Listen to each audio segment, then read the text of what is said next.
Well guys, Assalamualaikum warahmatullahi wabarakatuh. Here is group 3. Today we would like to present the topic about conducting self-report research.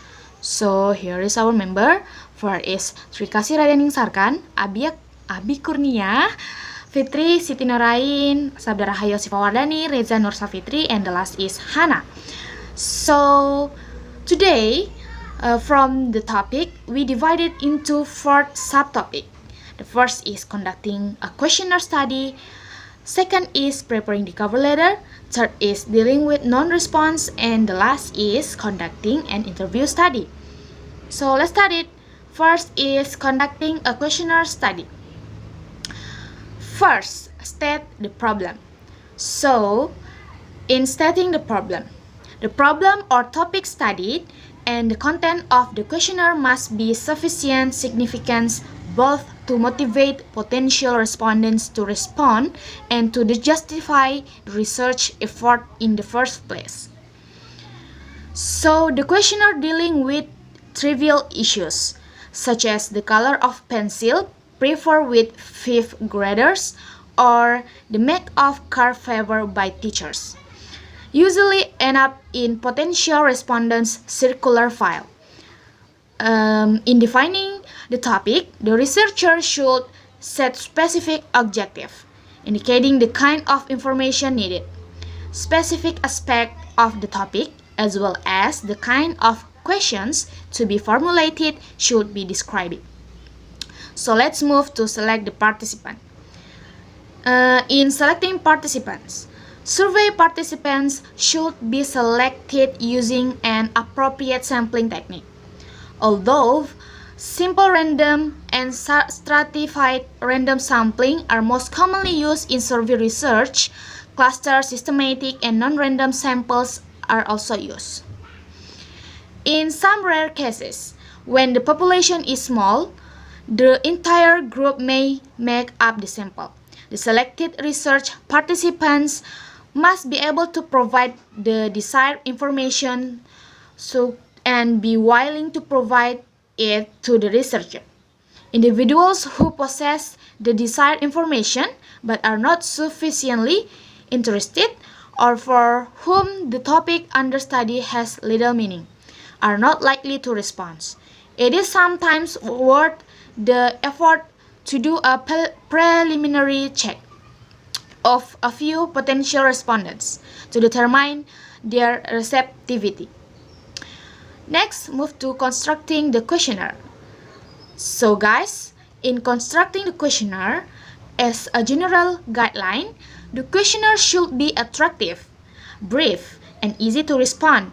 2 respondents are turned off by sloppy, crowded, misspelled, and lengthy questionnaires, especially one that require long written response to each question.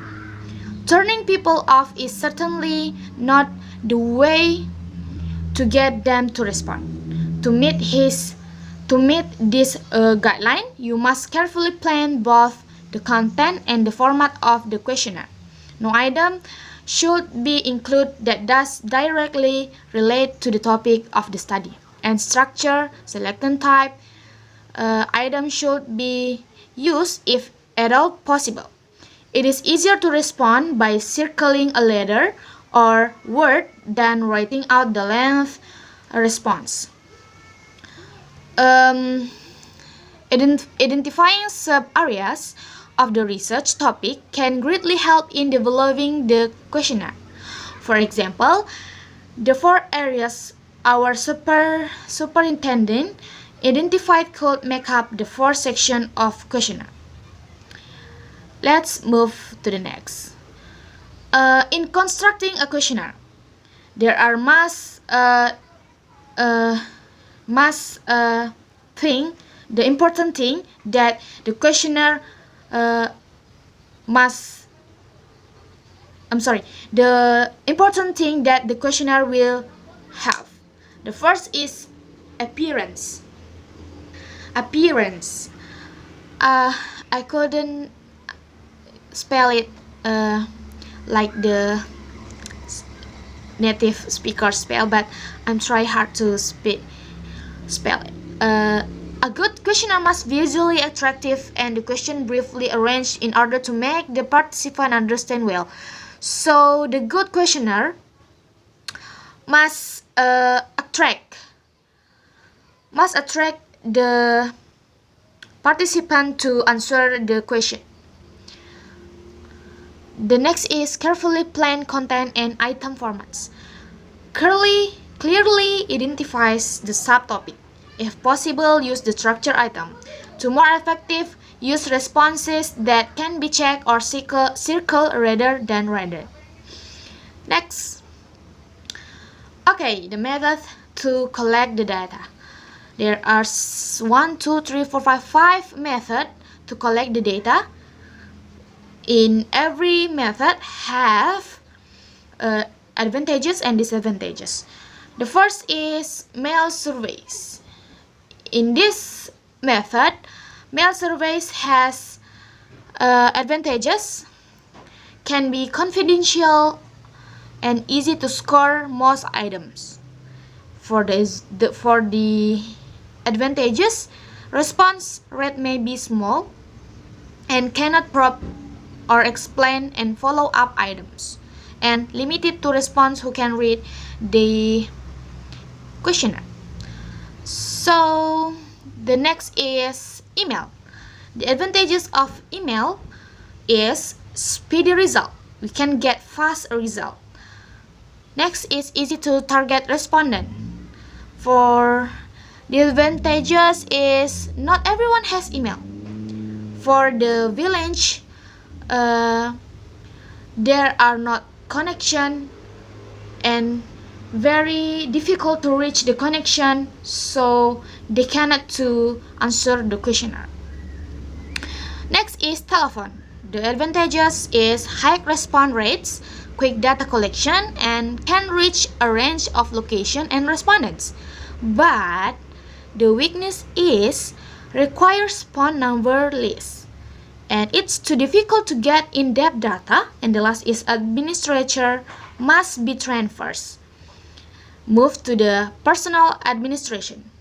For personal administration, the advantages is efficient when respondents are closely situated. But the weakness too, there are consuming much time, and administrators must be trained too, same like telephone surveys. And the last is interview. In interview surveys, the advantages can probe, follow up, and explain question, and usually high return rate, and may be recorded for later transcription and analysis, and so flexibility of use. But two have weakness like previous surveys or previous method. First is possible interviewer bias, time consuming and complex scoring of unstructured items, and administrator must be trained too, same like the previous method.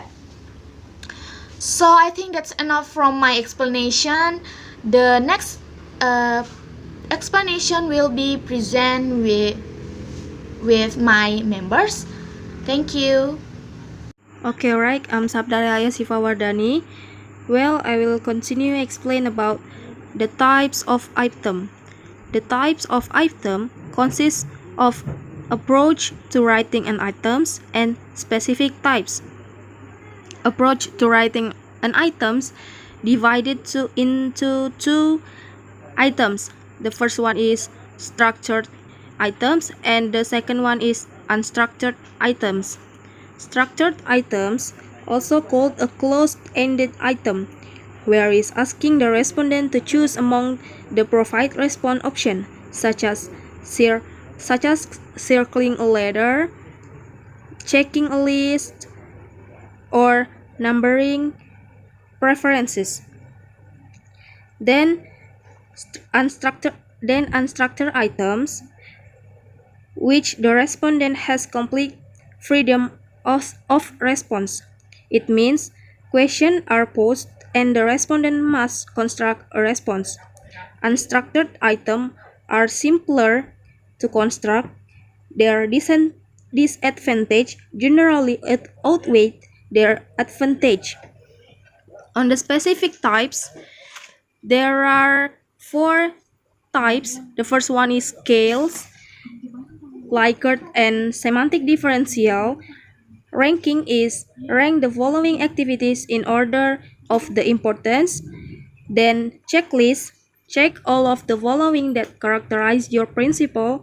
And free response is write in your own words, the main reason, example, the main reason you become a teacher.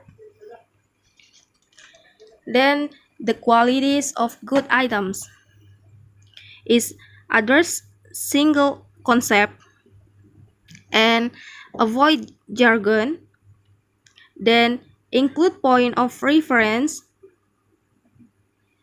then avoid leading question, avoid sensitive question, pre-tested.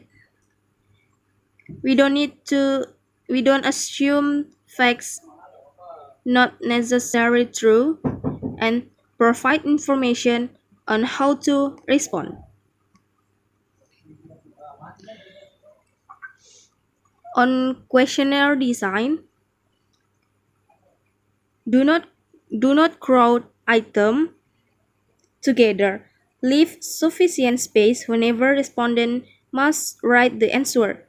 Then number page and item to help you with organizing your data analysis. Then do not put the important question at the end because some of respondents often do not finish the questionnaire. I think that's all from me. Thank you. So here I would like to explain the preparing of the cover letter. Every mail questionnaire must be accompanied by the cover letter that explains what is being asked of the respondent and why. The cover letter should be brief, neat, and addressed to specific the individual if possible. The letter should explain the purpose of study, emphasizing its importance and significance, and also give the respondent a good reason for cooperating. The cover letter is usually helped to obtain the endorsement of an organization, institution, group, or administrator with which the respondent is associated or views with respect, such as professional organization, and it should be made clear whatever anonymity or confidentiality of the responses is assured, and specific deadline date by which the complete questionnaire is to be returned should be given, include stamped, addressed envelope for the respondent to return their survey. There are 3 aspects to preparing the cover letter. The first is constructing the cover letter, and the second is pretest the questionnaire, and the third is follow-up activities. The first aspect in preparing the cover letter is constructing a cover letter. Before I go further to explain, let me explain first the definition the cover letter is. Cover letter is a document sent with your resume to provide additional information on your skills and experience. There are 3 different types of cover letter. There are 3 general types of cover letter. Choose a type of letter that matches your reason for writing. The first is the application letter, which responds to a known job opening, and the second is prospecting letter, which inquires about possible and positions, and the third last is networking letter, which requires information and assistance in your job search. That's all for the first aspect. The second aspect is pretest the questionnaire.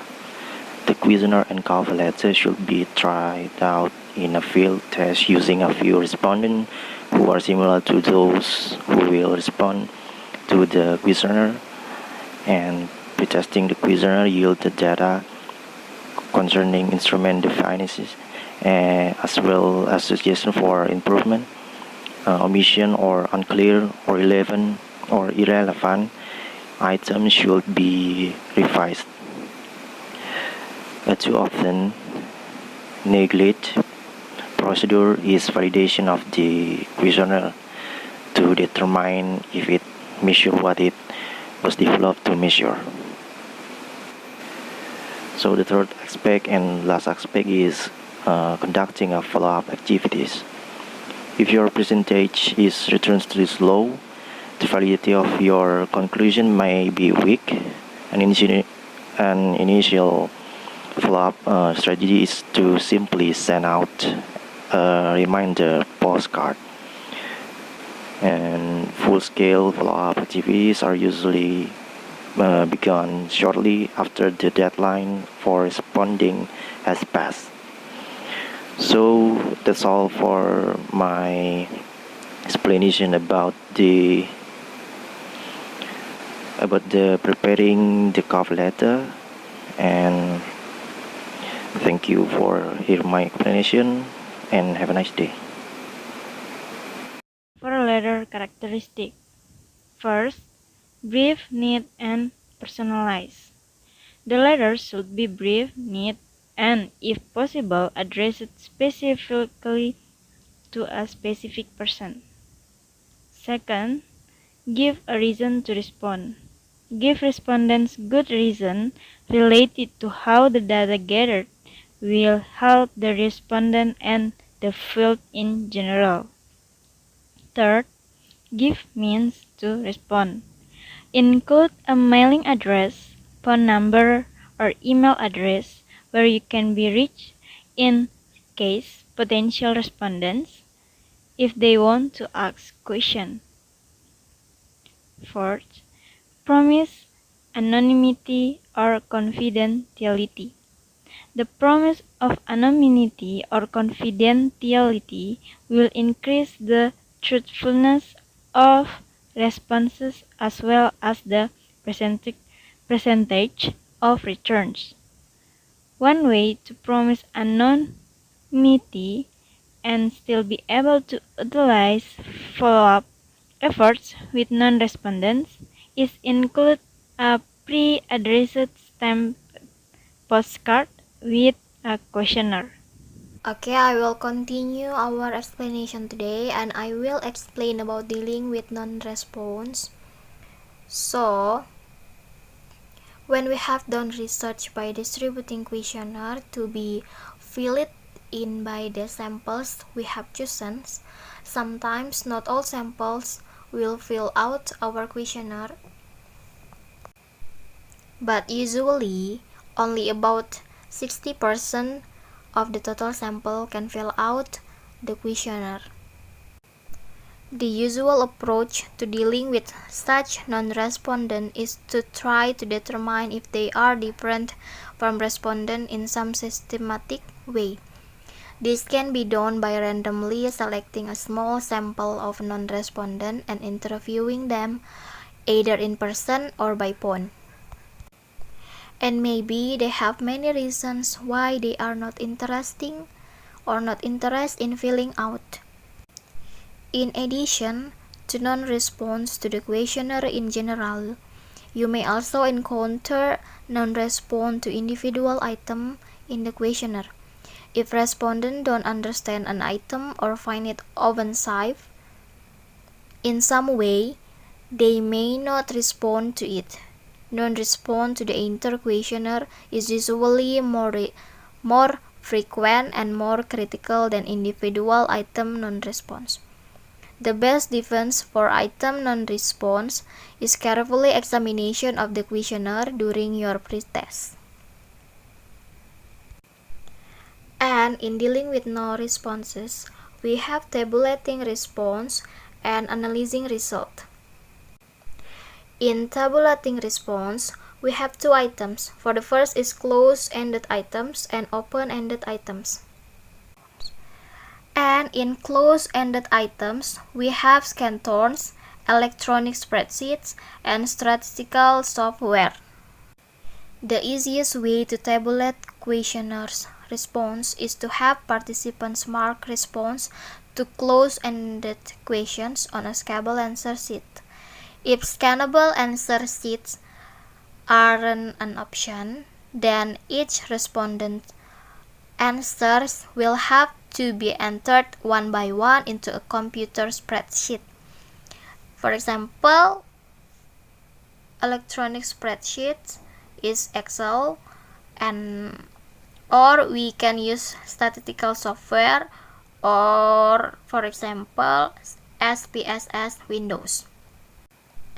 But remember, when designing our questionnaire, make sure that the format is easy to follow and allows respondents to mark answer clearly. And if your questionnaire contains open-ended items or open-ended questions, you will need to code the answer according to patterns in the responses provided.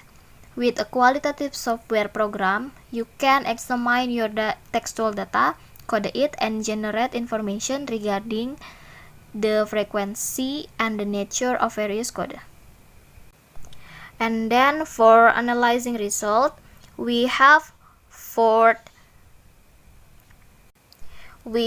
steps or 4 ways. For the first is total sample size and return rate. The second is responses to each item. The third is subscale scores, and the last is total scores. When presenting the result of a questionnaire study, we should include the response rate for each item as well as the total sample size and the overall percentage of returns. The simple way to present the result is to indicate the percentage of respondents who selected each alternative for each item. For example, in one of the questionnaire questions, we presented a question about whether you like reading books, and the result were 50% said yes, 30% said no, and 20% said maybe. In addition to simply determining choice, we can investigate comparison in our data by examining the response of different subgroups in the sample. For example, suppose we have a response why half of the total sample say yes, and so on. It happened because of their personality. Sometimes there one person really like to read a book because he or she want to get more information, but sometimes too there are person doesn't like to read a book because they think that the activity is boring. Although item by item description are a simple way to report the result of a survey, they can provide an overload of information that is difficult to absorb and condense. A better way to report is to group items into clusters that address the same issue and develop total score across an item cluster. The total scores of their average could be reported, and demographic comparisons could be made by presenting the average score of each subgroup of interest. For instance, males and females. Not only does developing and analyzing cluster of items related to the same issues make a report of survey result more meaningful, it also improves the reliability of the scores themselves. In general, the more items, the higher the reliability. Okay, I will explain about conducting an interview study. Conducting a question and answer session with each member of a sample conducting an interview has a number of unique key advantages and disadvantages. An interview can produce in-depth data not possible with a questionnaire. On the other hand, it is expensive and time-consuming. The interview is most appropriate for asking questions that cannot effectively be require lengthy responses. In contrast, the questionnaire, the interview is flexible. The interviewer can adapt the question to fit each participant. And next is identify potential interviewees.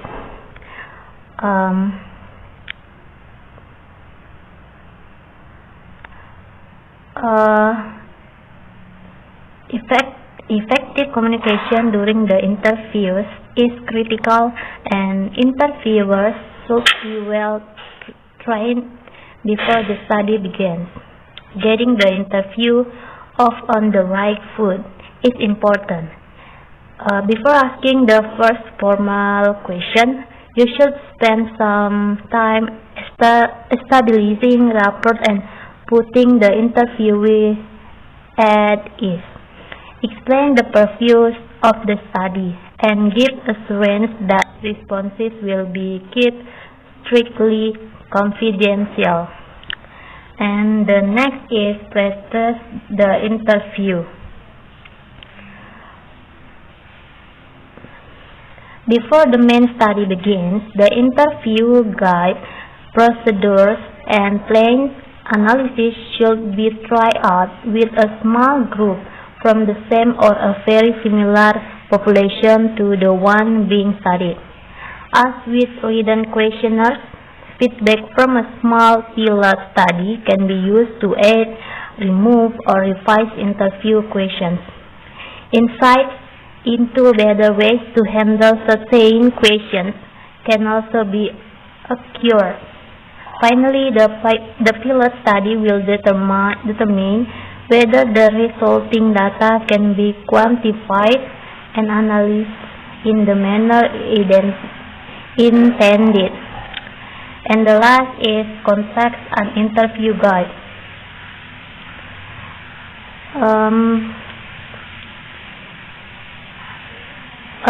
The interviewer must have a written protocol or guide that indicates what questions are to be asked, in what order, and how much additional prompting or probing is permitted to obtain standardized, comparable data from each respondent. All interviews must be conducted in essentially the same manner. As with a questionnaire, each question is the interview should relate to a specific study topic. Also, as with a questionnaire, interview question may be structured, semi-structured, or unstructured. I think that's all, and thank you.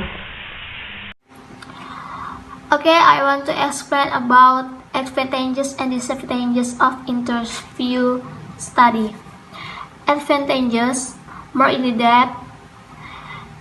An interview can produce in-depth data not possible with a questionnaire. On the other hand, it is expensive and time-consuming. Flexible. The interview is flexible. 3. Give opportunity to establish a rapport. The interview can often obtain data that a respondent would not give on the questionnaire. Allows immediate follow-up. The interview is a follow the research to follow up and the complete or under response by asking additional probing question. And disadvantages: 1 may be biased by interview. The respondent might give biased answers that are effective by direction to the interview, and too time-consuming and expensive. Is generally and great ideal fewer than the number can be a survey with a questionnaire and requires skill. The interview is really beyond that of the beginning research. Okay, I think that's enough for my presentation about advantages and disadvantages of interview study.